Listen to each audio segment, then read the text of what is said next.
लघुचापर रूप नेबनी घूर्णिबलय पश्चिम झारखंड और तार पार्श्ववर्ती अंचल में घूर्णिबलय सक्रिय थिले लघुचापर रूप नेबा संभावना कम रही तेणु राज्य में अधिक वर्षार संभावना नहीं। 2 दिन मध्य केतक स्थान में प्रबल वर्षार संभावना अच्छी किंतु 10 तारिख वर्षार परिमाण कमिब सेपटे आसंता 24 घंटा मध्य काँ भाँ स्थान में वर्षा संभावना रही। सुंदरगढ़ कोरापुट नवरंगपुर कलाहांडी बलांगीर नुआपड़ा संबलपुर बरगढ़ झारसुगुड़ा जिला को येलो वार्निंग जारी करा 10 तारिख वर्षार परिमाण कमिले पुणी 13 तारिख प्रबल वर्षा हेबा नहीं पूर्वानुमान करिछि पाणीपाग विभाग।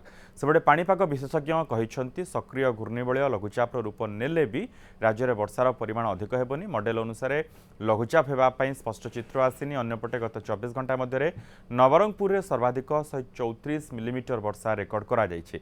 मौसुमी सीजन रे राज्य में जून 1 रु एजावत 614.8 मिलीमीटर वर्षा रेकर्ड होइछि। एबे भी 6% नियंटिया वर्षा रही। मालकानगिरी में स्वाभाविक ठारू अधिक वर्षा होइथिबा बेले 4 जिले में अधिक वर्षा 16 जिले में स्वाभाविक वर्षा रेकर्ड होइछि। बाकी 9टी जिले में नियंटिया वर्षा रेकर्ड करा जायछि।